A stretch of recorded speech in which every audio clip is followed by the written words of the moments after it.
Tiga. Baik. Assalamualaikum warahmatullahi wabarakatuh. Selamat malam teman-teman semua. Selamat malam.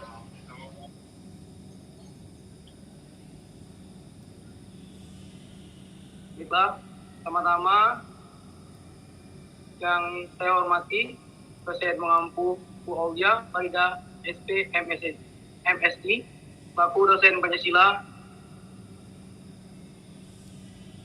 dan teman-teman yang saya banggakan. Baiklah, kenalkan nama saya Hasan Lafti, selaku moderator untuk memimpin jalannya konsentrasi kelompok 5 mengenai pelanggaran pada sila-sila Pancasila. Dan selanjutnya itu teman saya, yaitu Jonathan atau Nepit 20 dengan NIM D1C 22017. Dan selanjutnya yaitu Joshua Bohumanik dengan NIM D1C 22071. Dan selanjutnya yaitu Resdino Ardian Junior dengan NIM D1C 22005.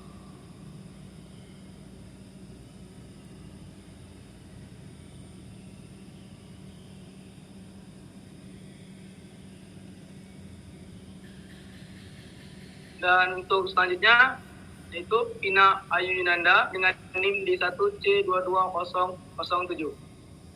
Dan selanjutnya Nabila Rafa Sabira Anwani dengan NIM D1C 22057. Baiklah, untuk presentasi pada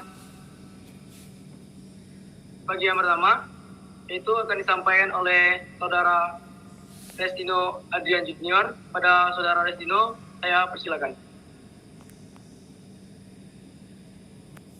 Terima kasih moderator telah mempersilahkan saya untuk menjelaskan materi tentang penyimpangan sila pada sila pertama.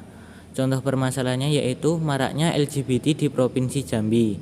Menurut anggota komunitas lesbian, gay, biseksual, dan transgender ini di Provinsi Jambi ternyata cukup banyak. Menurut Kabid Penanganan Konflik Kesbangpol Provinsi Jambi, Sigit Eko Yuwono, setidaknya saat ini di Provinsi Jambi berjumlah ratusan.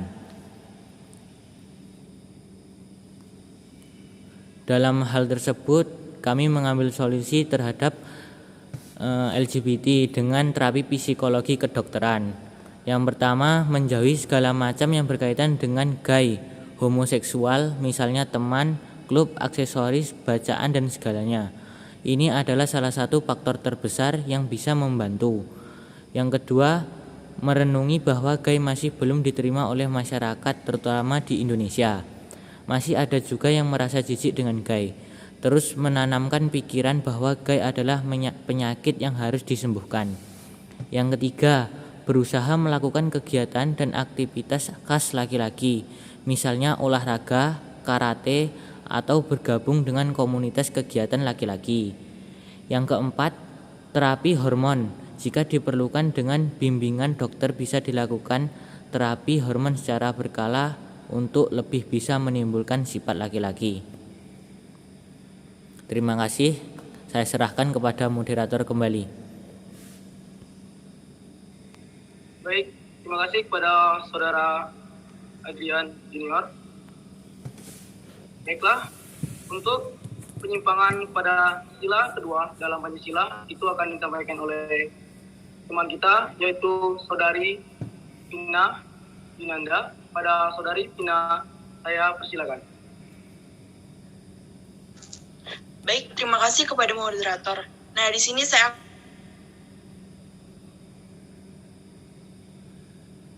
permasalahan warga yang mengaku tergusur dengan rencana pembangunan pabrik di wilayah Kecamatan Babakan, Cikau, Kabupaten Purwakarta, Jawa Barat.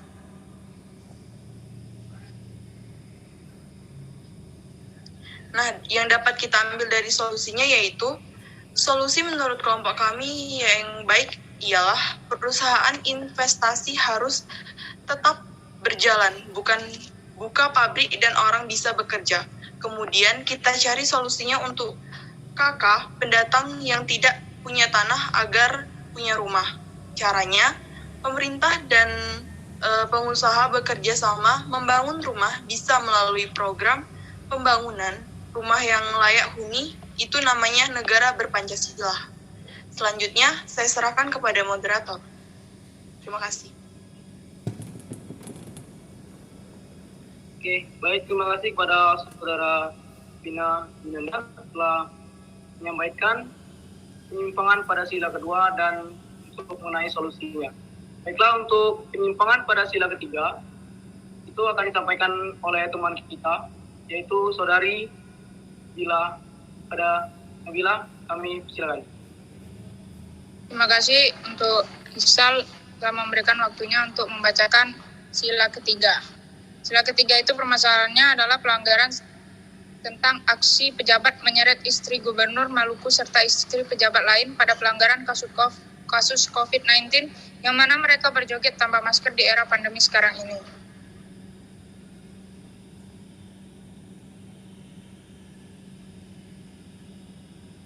Solusinya yaitu ketiga, sila persatuan Indonesia, pandemi COVID-19 ini bukan hanya pekerjaan pemerintah apalagi nakes, tetapi adalah tanggung jawab kita semua seluruh elemen masyarakat. Kasus pejabat publik yang terekam berjoget saat pandemi COVID-19 pada gubernur.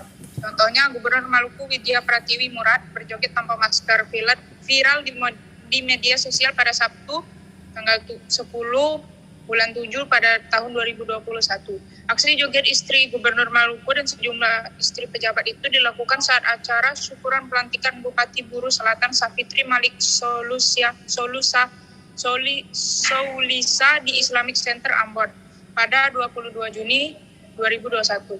Aksi joget itu dilakukan tepat di kafe yang dikelola ibu-ibu PKK Pemprov Maluku di kawasan Islamic Center. Setelah videonya viral, Widya meminta maaf dan ia mengaku berjoget tanpa menggunakan masker karena diajak rekannya usai makan bersama. Ia juga menegaskan, jika peristiwa tersebut direkam sebelum Kota Ambon menerapkan pemberlakuan pembatasan kegiatan masyarakat atau disebut dengan PPKM. Penanganan COVID-19 ini adalah perjuangan kita bersama. Tanpa ada persatuan nasional, wabah COVID-19 malah akan berlarut-larut karena tidak adanya rasa awareness dari seluruh masyarakat. Pengamalan Pancasila yang seiring dengan sila ini adalah tidak menyebarkan hoax atau berita bohong tentang COVID-19 yang menimbulkan kegaduhan di masyarakat. Solusi seharusnya kita menyebarkan berita dan informasi yang memberikan semangat dan harapan untuk keadaan yang lebih baik. Serta pandemi ini dapat dikalahkan dengan cara kita bersatu untuk melawannya. Teruntuk, pejabat seharusnya memberikan contoh kepada masyarakat pada saat ini. Mungkin cara yang dilakukan adalah dengan menjaga jarak dan memakai masker dengan benar dan tetap mematuhi protokol kesehatan. Terima kasih. Selanjutnya saya serahkan ke moderator. Baik, terima kasih kepada Saudari Nabila yang telah menjelaskan mengenai penyimpangan pada sila ketiga dan bagaimana solusi yang harus dihadapi. Oke, untuk selanjutnya yaitu sila keempat, yaitu penyimpangan dan bagaimana solusinya itu akan disampaikan oleh teman kita, Joshua Bohumanik. Pada Joshua Bohumanik, saya silakan.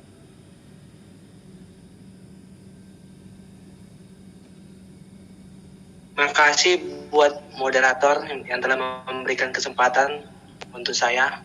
Di sini saya akan menjelaskan sila keempat, yang dimana terdapat kasus permasalahan tentang pelanggaran yang dialami nenek Minah yang mencuri kakao di daerah Jawa.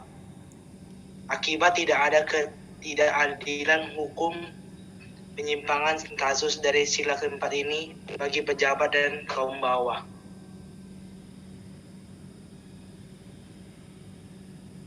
Solusi seharusnya pemerintah lebih tegas kepada mafia hukum yang telah banyak mencuri hak rakyat kecil seperti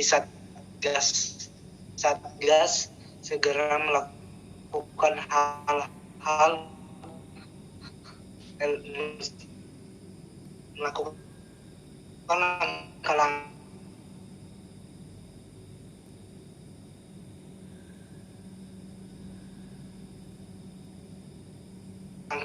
ada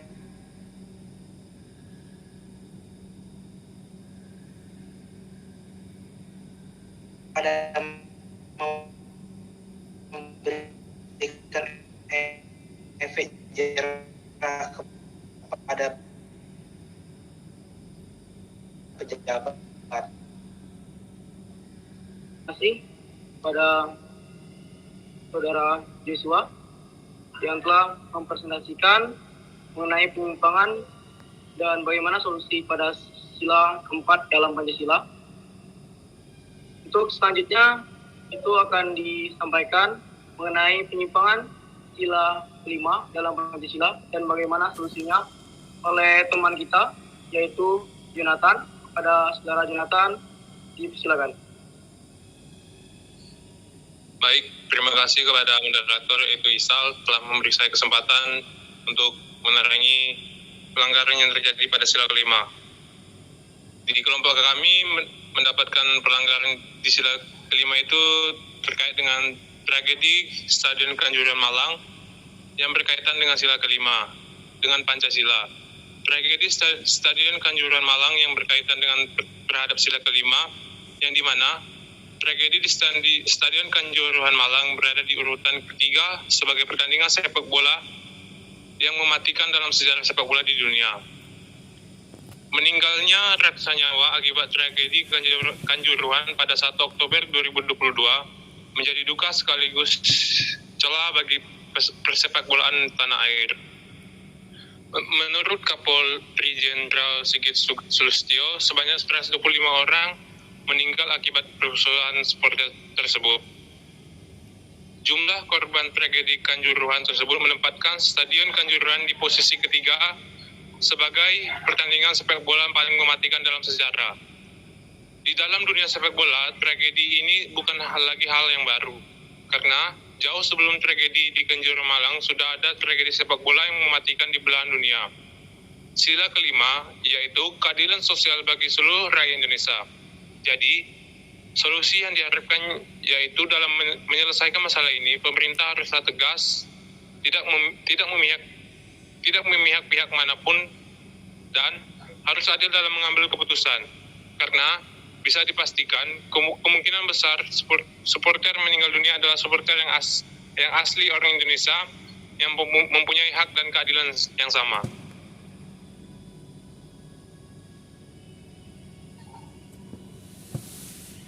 Dan solusi yang kami bisa temukan yaitu dalam rangka menjamin keselamatan masyarakat sangat diperlukan sebuah sistem dan prosedur keselamatan. Hal tersebut dapat dimulai dari kajian risiko keselamatan, manajemen risiko, hingga prosedur keadaan darurat. Perlu diidentifikasi juga berbagai risiko yang mungkin dihadapi ketika dalam pertandingan sepak bola. Langkah selanjutnya adalah melakukan penyusunan manajemen risiko agar kecelakaan terhindari,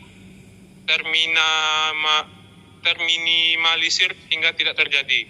Termasuk di dalamnya adalah tindakan seperti apa saja yang harus dilakukan saat terjadi keadaan darurat seperti di Stadion Kanjuruhan.